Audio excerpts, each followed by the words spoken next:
kita akan membahas tentang masalah antara alam dunia dan alam akhirat. Jauhnya sampai berapa mil, berapa kilo sih antara alam dunia dan alam akhirat? Kanjeng Nabi waktu di Isra Mi'rajkan itu hanya butuh waktu 1 malam. Dekat Pak Bu nggih? Dekat. Bahkan ini bisa ditempuh hanya 1 kedep meripat. Kedep meripat. Apa bahasa Indonesianya? Sak kedepi meripat. Sekejap mata. Berarti tidak jauh. Nih, bagi siapa gak jauh.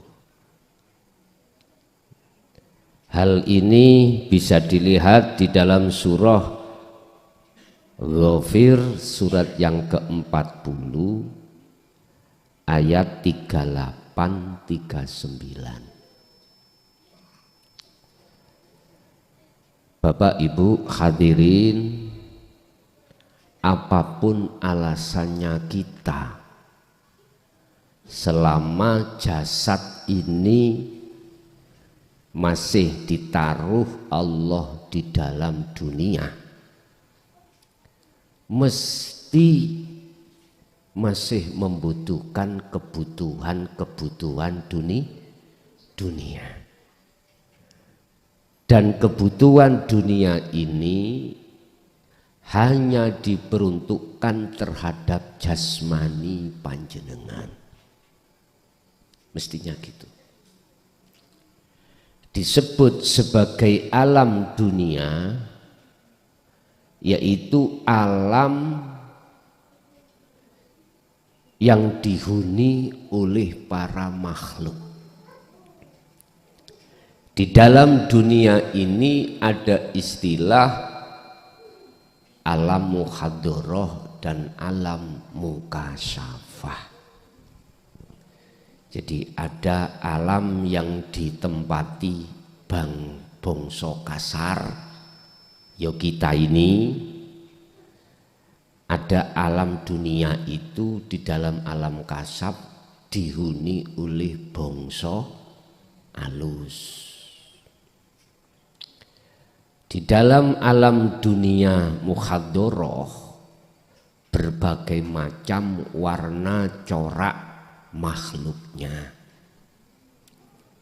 Ada makhluk disebut manusia, hewan, tumbuh-tumbuhan, istilah makhluk benda mati yang tak bernyawa dan makhluk benda hidup yang bernyawa. Yes. Di dalam alam kasyaf, mukasyafah juga begitu. Isi-isi bangsa halus termasuk mohon maaf nggih malaikat, jin, iblis, apapun di situ. Bapak Ibu, surat ini menjelaskan tentang masalah di antara 2 alam itu nanti pengertiannya bagaimana. Monggo menawi sing ngagem Quran saged dilihat surat yang ke-40. Surat Ghafir ayat 38-39. Wa qala lan dawuh sapa alladzi. Alladzi niku mukhatabe wong sing ya apa? Orang yang bagaimana? Amana kang iman sapa ladzi, dawuhe man orang yang beriman. Ya qaumi hi kaum. Mungkin kalau kita masukkan di zaman ini, alladzi amana iki wong sing atine hatinya sudah sering meluncur ke akhirat, dunia akhirat, dunia akhirat. Jadi sering ke akhirat, rohaniahnya sering ke akhirat. Waktu sholat meluncur ke akhirat, menemui Allah, menyembah Allah.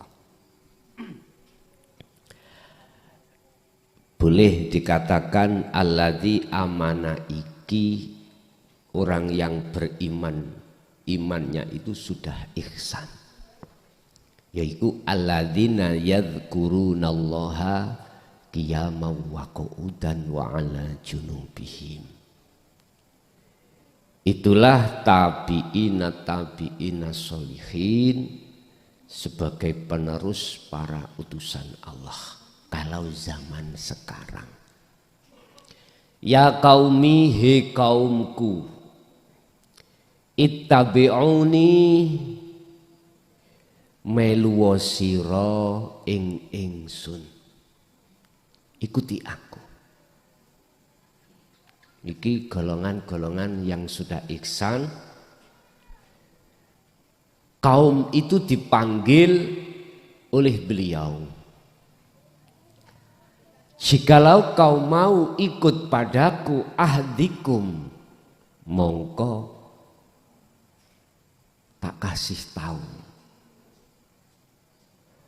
kasih tahu kum ing sira kabeh sabila rosyad, ya kuwi jalan kebenaran. Tak duduhno dalan nuju akhirat. Iku maksudnya sabila rosyad adalah jalan menuju akhirat, jalan yang benar, jalan menuju nang Allah. Apabila kaum iku mau mengikuti beliaunya. Ternyata alladzina amanu iku siapa? Itulah para utusan Allah. Kalau sekarang tabi'ina sholihin. Yang dimaksud dengan ayat mengikuti itu secara ruhaniyah.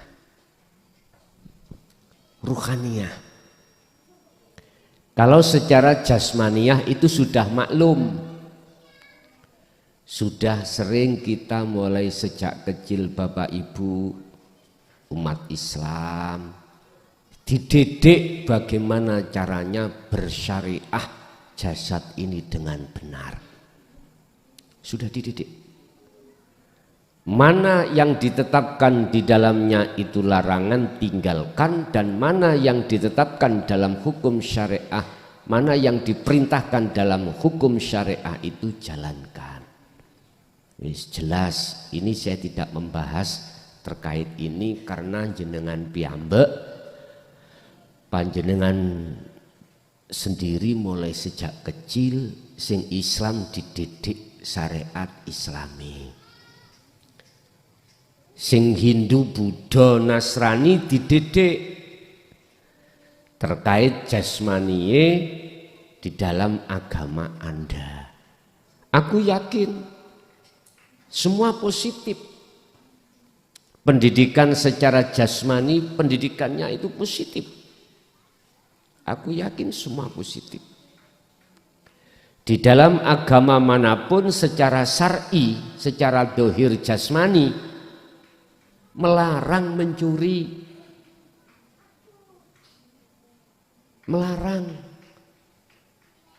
melarang nggak boleh melakukan larangan, nggak boleh meninggalkan perintah. Itu sudah termaktub di dalam kitab Anda masing-masing.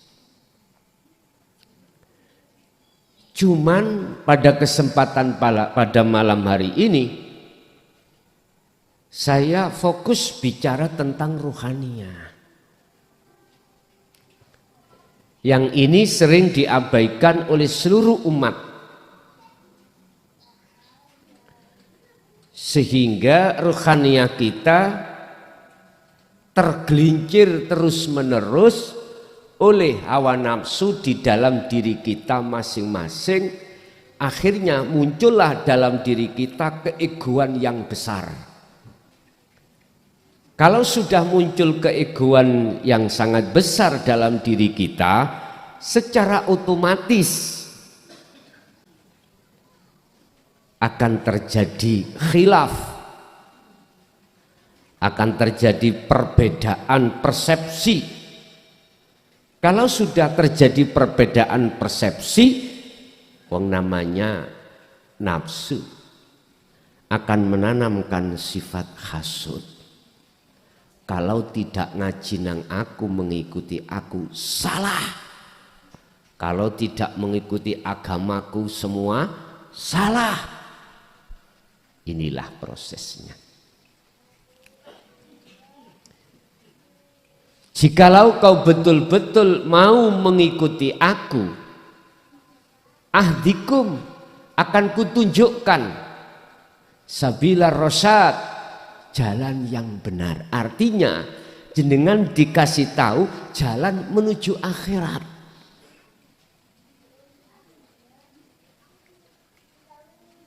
Siapapun panjenengan manakala sudah tahu jalan ke akhirat untuk bertemu Allah, mesti jenengan intak-intik ke sana.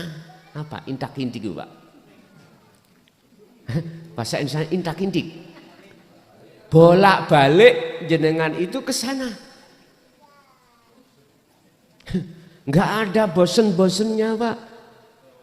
Waktu sholat mesti ke sana, waktu minum, waktu dzikir, waktu istighosah, waktu tahlil, waktu yasinan, waktu apapun aktivitas yang terjadi pada diri Anda, Allah pasti menanamkan dirimu untuk kepencut ke sana.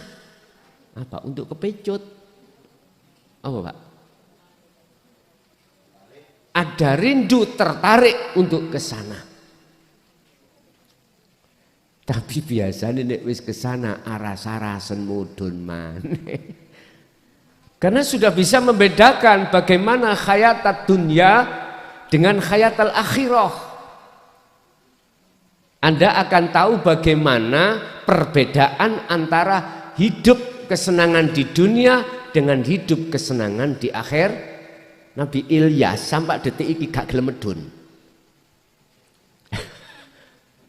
Politik Nabi Ilyas itu sejarah kan gini,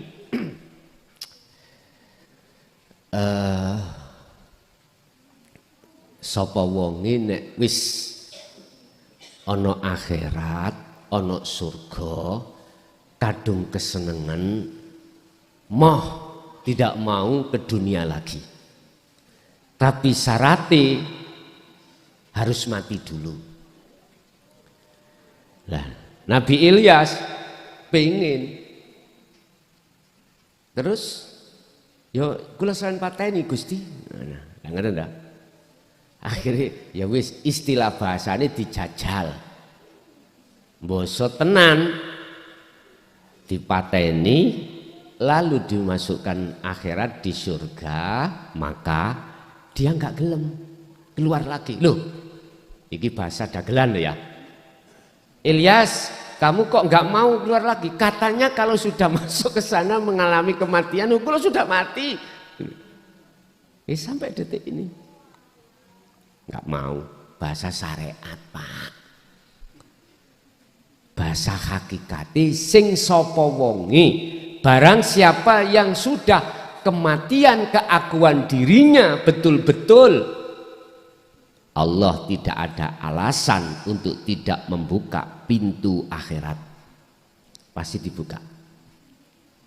Akhirnya masuk, Anda sebetulnya tidak akan pernah ingin kembali ke dunia.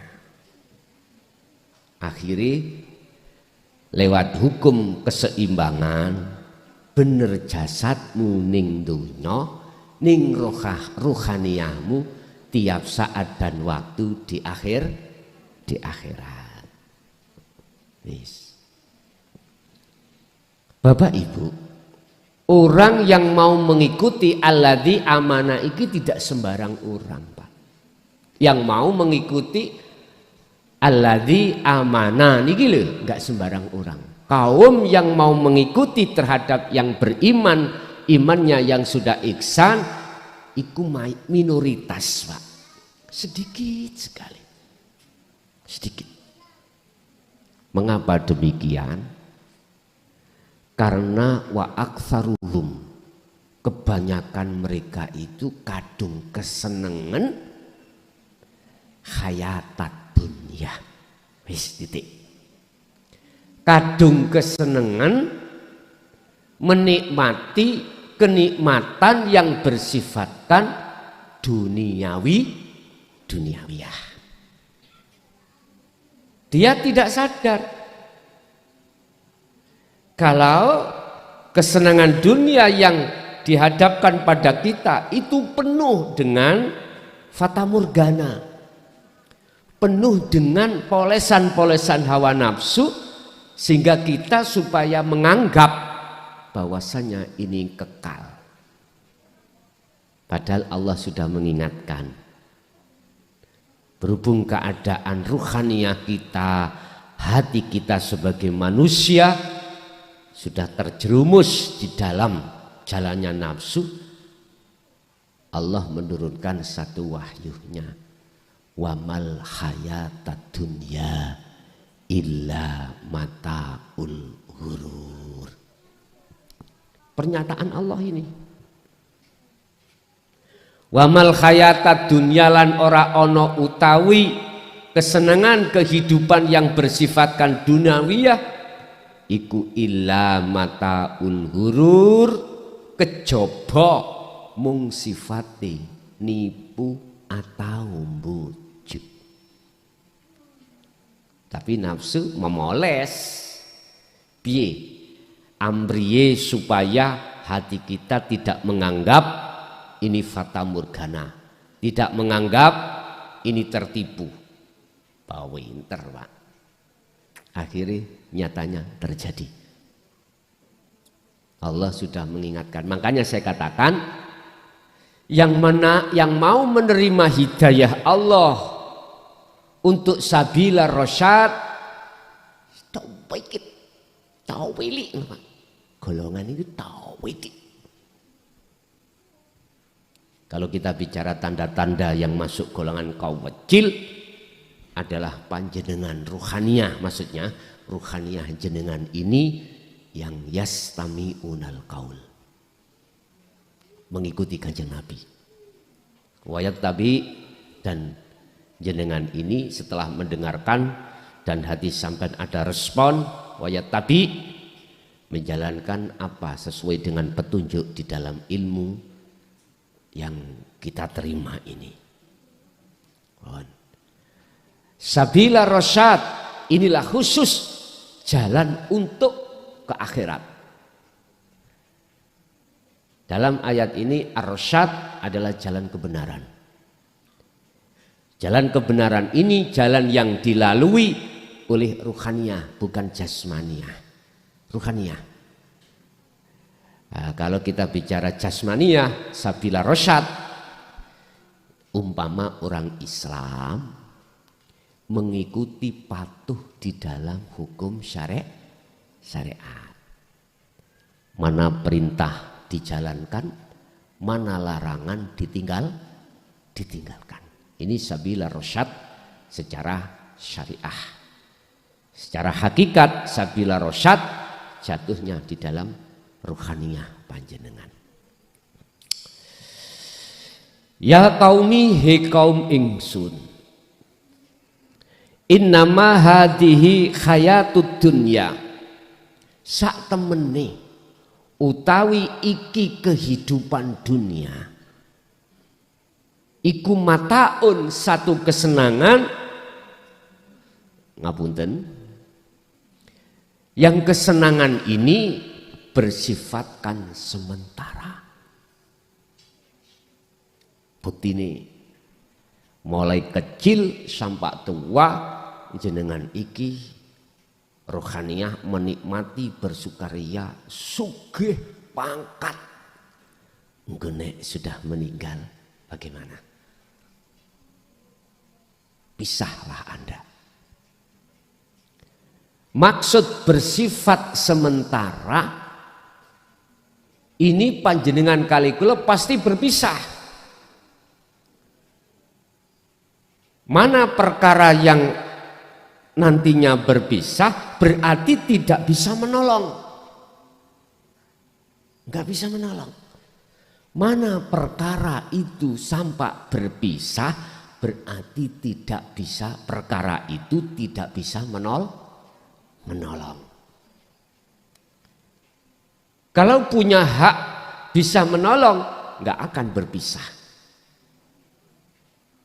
Berhubung kita memisahkan diri pada Allah dan kita mengestokake dawuh-dawuhe nafsu, ya sudah. Wa malahum min nasirin. Orang tersebut tidak akan pernah mendapatkan pertolongan dari yang sebenarnya yang bisa menolong. Bapak Ibu hadirin,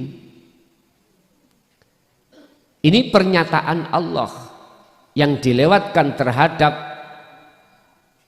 orang yang beriman, mengatakan, hei kaumku, sesungguhnya tidak ada kehidupan kenikmatan dunia itu kekal, nggak ada, nggak ada. Tetapi wa innal akhirah hiya darul qaror. Tetapi sak temene alam akhirat, kesenangan yang ada di dalam akhirat, hiya yo akhirat iku darul qaror. Itulah satu negeri yang kekal. Ini ada kaitannya dengan perjalanan si ruh menuju dan bertemu terhadap Allah. Inilah yang kumaksud coro alam akhirat yang sering kami sebut sebagai makom musyahadah. Makom di mana si ruh ini sudah masuk melakukan wa inna ilaihi raji'un. Sudah dikatakan kembali kepada Allah. Berarti balik terhadap Allah ini syaratnya wajib sampai kali kula meninggalkan ruhaniyah dari kesenangan yang bersifatkan duniawiyah, sekalipun jasad Anda masih di dunia. Jadi alam akhirat itu tidak jauh. Bagi panjenengan, bagi Anda yang ruhaniyahnya itu sudah tahu sabila rosyad, jalan menuju Allah. Lah, jalan untuk bisa Anda berjalan menuju pada Allah kebenaran rosyad ini syaratnya pertama, falya'mal amalan sholihan. Ruhaniyah ini harus selalu berlaku baik di mata Allah. Itulah yang kumaksud mingkol bin zahidin. Hati yang selalu condong pada Allah. Bahasa Nabi Ibrahim, inni wajjahtu wajhiya hanifan. Dengan sungguh-sungguh rohaniyahnya menghadapkan terhadap wajah Allah di setiap saat dan waktu tanpa ada batas. Artinya, sikon apa yang dihadapi jasmaniah Bapak Ibu, aktivitas apa yang berhadapan dengan jasmaniah, ruhaniyah Anda harus menghadap dan bertemu terhadap Allah. Di alam musyahadah itu berarti alam akhirat gandeng dengan alam dunia bagi Anda yang seperti ini. Tapi bagi golongan kebanyakan yang tidak mau mengikuti orang yang beriman tadi, oh waduh Pak, jauh akhirat itu. Sampak-sampak nduding langit ndukur. Wes gak bisa lah. Besok kalau dunia ini sudah dilebas oleh Allah yang disebut yaumil qiyamah, baru di situ nanti berapa tahun akan menghadapi kondisi alam akhirat, yaitu alam di mana seluruh umat manusia ditimbang antara kebaikan dan keburukannya di padang mahsyar. Itu akhirat. Nah, jauh Pak, gitu ya, jauh sekali. Kita harus melewati kematian duniawiyah dulu, masuk ke alam barzah. Berapa ribu tahun ini? Belum lagi nanti alam di mana Allah menurunkan hujan 40 hari 40 malam miturut hitungan waktu akhirat. Bermunculan orang-orang di bumi ini seperti cukulan, bejudul. Kemudian belum lagi kita digiring ke alam mahsyar, padang mahsyar. Di situ menunggu sampai hari perhitungan. Sampai diterangkan tidak ada nabi dan rasul yang usul pada Allah memberikan syafaat pada umatnya kecuali baginda Nabi Muhammad SAW. Akhirnya dengan dihisab. Jauh Pak nih, jauh sekali. Padahal semua ini secara hakikat adalah kinayah. Kita menganggap akhirat itu jauh kalau kita tidak mengikuti oleh orang yang beriman yang dimaksud di dalam surat ke-40 itu ayat 38-39. Bapak Ibu hadirin jamaah rahimakumullah. Alam dunia ini itu untuk jasmani kita wajib memang menikmati kesenangan dunia. Kita haus ya harus minum, kita lapar ya harus makan. Untuk bisa mendapatkan air, minum dan makan harus kerja. Jasad ini hukum sunatullah, udah. Tapi ruhaniyah Anda mestinya jangan ikut masuk di dalam alam dunia. Anda harus masuk di dalam alam akhirat di tengah-tengah alam dunia. Makanya 38 ayat tadi, jikalau ittabi'uni, kau betul-betul mengikuti aku, akan aku sampaikan, akan aku tunjukkan sabila rosyad, jalan menuju kebenaran. Jalan menuju kebenaran adalah jatuhnya adalah ini wajah wajiyah. Imanmu harus pada apa? Pada Allah ini, bukan Allah nama. Jatuhnya penghambaan ruhaniyahmu, penghadapan itu hanya terhadap Allah yang sebenarnya ini. Tidak boleh terhadap sifatnya, tidak boleh pada namanya, tidak boleh pada zatnya. Harus pada wujudnya ini. Ini sabila rosyad. Jadi sabila rosyad itu bisa ada di tengah-tengah thariqah jalan sholat, aktivitas sholat ada. Itu ada sabila rosyad yang sering kita sebut sebagai thariqah jalan. Di luar aktivitas sholat juga begitu, karena Allah tidak kemana-mana dan di mana-mana. Makanya inilah saya menjawab dari pertanyaan jamaah, ketika kita khalwat suluk menuju wusul pada Allah, bolehkah saya itu berkhalwat di rumah, tidak harus di pondok? Boleh, karena di pondok juga ada Allah, di rumah juga ada. Bahkan kalau boleh saya katakan, sampai-sampai ketika Anda masuk di dalam kamar mandi, di situ juga ada Allah. Percaya gak percaya, sakarepmu rek, ngono. Sakarepe. Kalau Anda berasumsi Allah itu hanya ada di masjid saja, mohon maaf, berarti Allah terbatas. Allah kau batasi di dalam kekuasaan.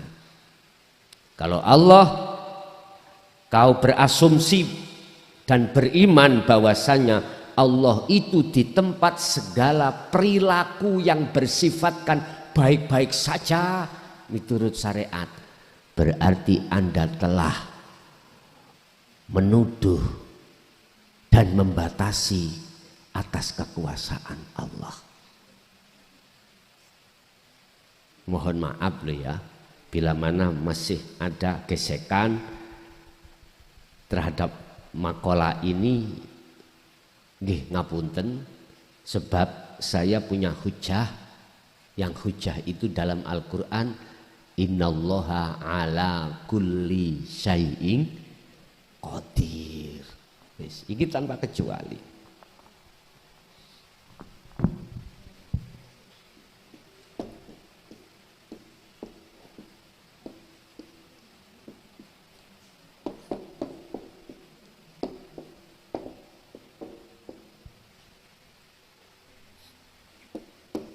Sesungguhnya Allah itu menguasai atas segala hal apapun.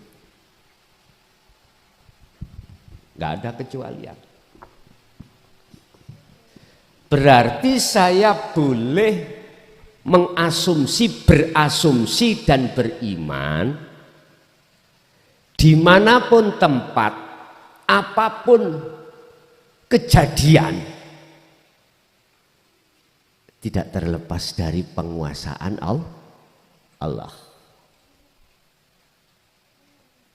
Ini Anda akan percaya manakala jatuhnya rohaniyah kita sudah bisa masuk di akhirat.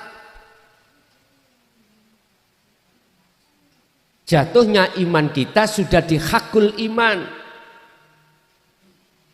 Pembelajaran kita sudah di hakikat. Baru Pak, hati akan beriman seperti itu. Akhirnya dalam hati sampean iku meyakini apakah perbuatan secara syariah yang kita anggap taat ataupun maksiat itu tidak terlepas dari penguasaan Allah. Khairihi wa syarrihi minallah. Tapi kalau kita belum, ruhaniyah kita belum jatuh di pendidikan dino tauhid, siapapun kita tidak akan punya iman kalau dijelek itu dari Allah, tidak. Dan ini ya punya hujah sendiri. Cuman oleh karena kita belum bisa menguak syarrihi ini atas kefahaman, akhirnya kita tidak bisa menerima kalau jelek maksiat itu datangnya dari Allah. Tak maklumi. Mungkin persepsi panjenengan syarrihi itu perilaku secara fisik itu. Padahal tidak hanya itu. Syarih itu juga termasuk perilaku ruhaniyah kita. Apa perilaku ruhaniyah kita yang disebut maksiat pada Allah? Inilah yang dipesankan oleh Imron Pak Siti Maryam. Yang Siti Maryam punya anak namanya Nabi Isa. Dalam surat Luqman, Luqman bukan Imron. Mohon maaf, Luqman. Ya bunayya, he anak putuku, la tusyrik billah. Jangan ada di dalam hatimu maksiat pada Allah. Maksiati pada Allah rohaniyah adalah menyekutukan Allah, mengadakan selain Allah itu bisa mendatangkan manfaat dan bisa mengakibatkan mudarat. Contoh, sering saya ibaratkan air iku makhluk secara akal memang bisa menghilangkan rasa haus. Baygon, racun, makhluk bisa mendatangkan bahaya. Itu kan asumsi fisik kita. Tapi satu hal yang tidak kita sadari, Allah berkuasa atas segala-galanya. Berarti bukan air, bukan baygon itu yang berkuasa. Tapi di dalam dan di luar baygon air itulah adanya Allah yang berkuasa, yang kita tidak menyadari. Lah dengan adanya keterangan ini jenengan pun berasumsi mulih tuku baygon.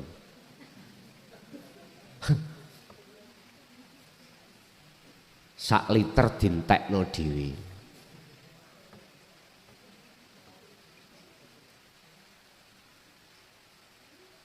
Ya aku gak murui hal tersebut, nek jenengan praktek nih monggo.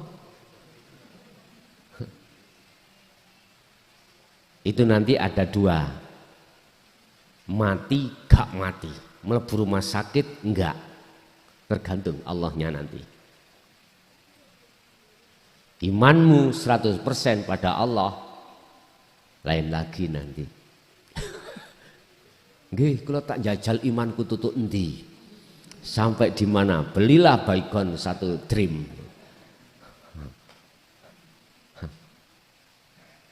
Innahu bikulli syai'im muhit. Sesungguhnya Allah itu meliputi atas segala hal apapun. Udah Bapak Ibu. Berarti di tengah-tengah makhluk ini ada makhluk yang dikasih Allah izin, atas dasar izin dari Allah untuk memunculkan seakan-akan bisa memberikan manfaat dan mudarat. Contoh air. Sebetulnya bukan air ini yang bisa mendatangkan manfaat dengan bentuk menghilangkan rasa haus, bukan. Tapi makhluk ini Allah mengizinkan sebagai tajalli Allah menyang makhluk iki, seakan-akan makhluk itu bisa memberikan manfaat.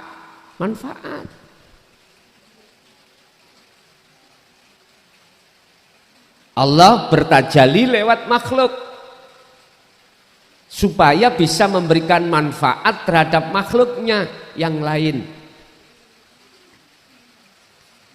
Sama dengan syafaat pada Rasulullah Muhammad, nggak jauh berbeda dengan istri dan suami kita. Allah kasih izin. Atau bahasa lain, Allah menampakkan wujud aslinya terhadap suami dan istri. menampakkan wujudnya untuk bisa dikenal oleh hambanya lewat nurullah. Yang disebut nurullah adalah air tadi, tapi bukan perkarane nurullah iku wujudnya Allah, bukan. Bingung Gus ngaji ngoten? Wis memang kabeh semuanya itu berangkatnya memang pusing dulu, bingung dulu. Nanti lama-lama Allah akan memberikan kefahaman di dalam hal ini. Mboten napa-napa. Sing penting jenengan ini mau menjalankan beberapa tahapan, yaitu taklim, belajar ilmu itu, kedua mengamalkan, ketiga mengistiqomahkan. Urusan buah daripada laku taklim, laku amal, laku istiqomah itu urusan Allah. Tapi aku yakin jenengan nanti pasti akan Allah sendiri yang membuka pintu kefahaman, baik secara taklim belajar atau pengamalan khalwat atau pengistiqomahan.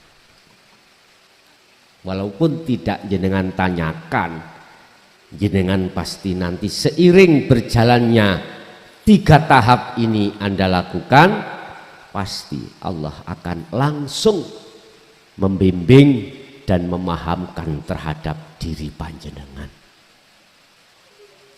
Bapak Ibu, berarti alam akhirat itu tidak menunggu apa yang dulu kita menerka. Setelah dunia secara fisik ini mengalami satu kehancuran. Allah berkata, jikalau kau masuk di alamku, masuk di dalam penguasa aku untuk bertemu aku, 2 syarat yang harus kau penuhi. Pertama tadi, fal ya'mal amalan sholihan. Ruhaniyah sampean harus selalu bagus di mata Allah. Ruhaniyah yang melakukan perbuatan yang bagus bentuknya adalah senantiasa hati beriman, ani'budullaha dan waztanibut tauhid. Anda harus mengarahkan iman wajah ruhaniyah, penghadapan terhadap wajhiyah, terhadap wajah Allah, hanifan kelawan sungguh-sungguh. Satu sisi waztanibut tauhid, Anda harus meninggalkan karakter-karakter yang dahulu jenengan kalih kula beriman selain Allah. Dan inilah syarat yang nomor 2, wala yusyrik bi ibadati rabbih ahada. Jangan pernah ada iman dalam hatimu kecuali hanya pada Allah ini. Di saat Anda menghadapi jasad ini kondisi apapun. Ini yang harus kita pegang setiap saat dan waktu. Bahkan hal ini juga dilaksanakan oleh baginda Rasul dalam satu ayat, wadhkur isma rabbika bukratan wa asila. Pagi sampai sore beliau itu selalu berzikir pada Allah. Artinya berzikir adalah ingat, sadar bahwasanya semua apa yang terjadi di situ, beliau itu beriman dan mengarahkan hanya pada Allah al-haq mutlak dari segala hal apapun. Wa minal lail, begitu juga di kala waktu malam, panjangnya malam beliau senantiasa fasjud, menundukkan ruhaniyah hanya pada Allah, fasabbih, dan selalu membersihkan penyakit-penyakitnya hati, sirik-siriknya hati yang tadinya pada waktu siang itu kita teringgapi, dibersihkan, lailan tawilan, di dalam malam yang panjang. Ini beliau Rasulullah. Berarti ayat ini tatkala dilakukan oleh baginda Rasul, wahyu ini secara otomatis kita sebagai umat yang mengikutinya wajib melakukan.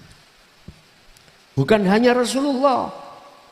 Memang benar wahyu ini diturunkan terhadap baginda Rasul, tapi sebetulnya untuk kita semua. Untuk kita semua umat manusia ini. Sebetulnya Pak, kalau bicara tentang siapa sih umat Rasulullah Muhammad Al-Amin ini, ya semua kita. Baik kita yang jasmani beragama Islam atau luar Islam, ini umat Muhammad. Cuman umat yang bagaimana yang dimaksud oleh Rasulullah, fattabi'uni, yang mengikuti aku. Nah ini.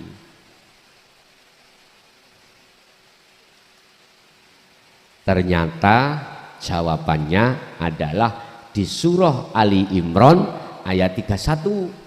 Yuhibbukumullah, merekalah yang ruhaniyahnya itu sebagai kekasih Allah, yang disebut tabi'ina sholihin. Secara fisik syariat bisa tabi'ina sholihin dari dzurriyyah, bisa dari sayyid, sahabat, atau orang dekat beliau.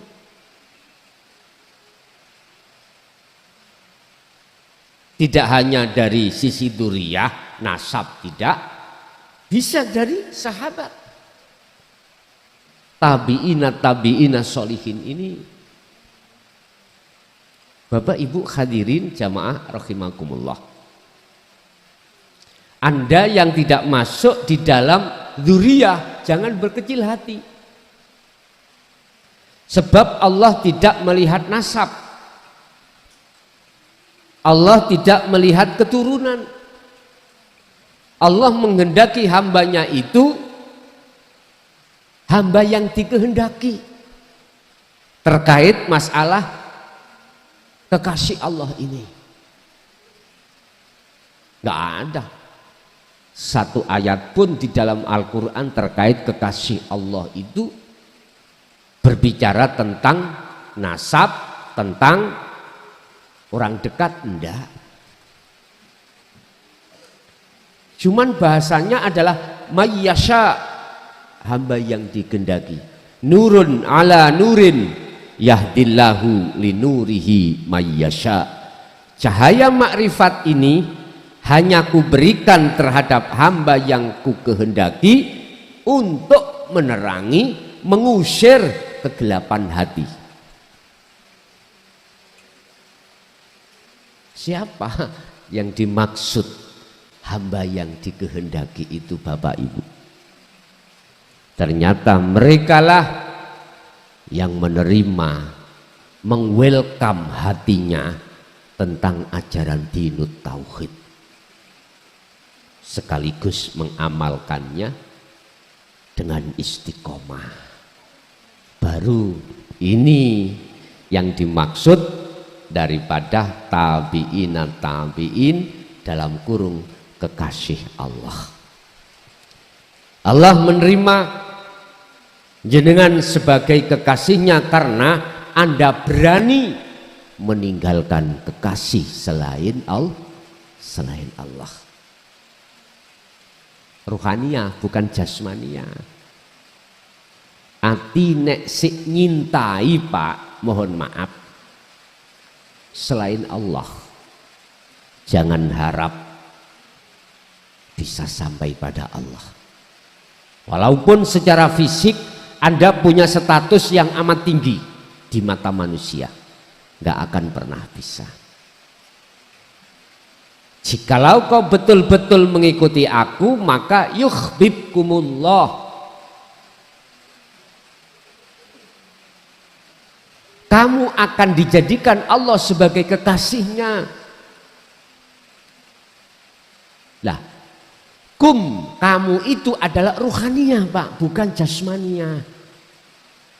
Sebab yang meninggalkan cintanya hati terhadap Allah, terhadap selain Allah maksud saya, itu adalah ruhaniyah. Kalau jasmaniyah kita tinggalkan kekasih Allah mudah saja, Pak. Meninggalkan selain Allah mudah saja. Mati sudah otomatis pisah. Otomatis. Tapi ruhaniyah yang dimaksud ayat itu. Yuhbib, maka Allah nerimo cintamu. Yuhbib, Allah bakal menjadikan kau sebagai kekasihnya.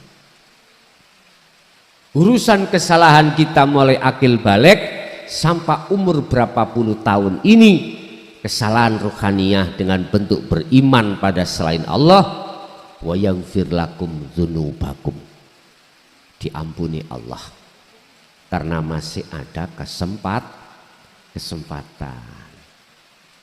Kalau sudah isdet ya udah nggak ada kesempatan lagi, tinggallah kita penyesalan. Udah, tinggal kita mau pilih yang mana. Pilih kesenangan kehidupan dunia ataukah pilih kesenangan kehidupan akhirat. Allah sudah mengatakan dalam satu ayat seperti apa yang dikatakan Rasulullah dialami fid dunya hasanah wa fil akhirati hasanah. Tapi saya tidak menyalahkan jenengan manakala hanya memilih fid dunya hasanah saja, monggo. Saya juga tidak menyalahkan terhadap Anda yang mengambil keputusan hanya memilih kesenangan akhirat saja, monggo, terserah jenengan. Yang jelas kedua-duanya sudah Allah berikan terhadap kita. Kata Rasul, man aradad dunya fa'alaihi bi ilmin wa man aradal akhirah fa'alaihi bi ilmin wa man aradahuma ya fa'alaihima bi ilmin. Barang siapa hanya menginginkan kesuksesan dunia, silahkan, itu juga pakai ilmu. Akhirat juga silahkan, itu juga pakai ilmu. Pilih keduanya, silahkan, monggo, terserah. Sehingga muncullah sistem ajaran baginda Rasul fid dunya hasanah wa fil akhirati hasanah yang disebut sistem wasilun. Sistem di mana secara fisik kita masih menjaga hukum syariah, secara hakikat, secara ruhaniyah kita menjaga hukum hakikat. Terserah Anda, monggo kerso. Bapak Ibu, jadi kesimpulan ayat ini adalah dunia itu bersifatkan nikmatnya kesenangan kehidupan hanya sementara. Sehingga Allah katakan al-ghurur, jikalau kau kesengsem dengan itu, sesungguhnya ketahuilah itu menipumu.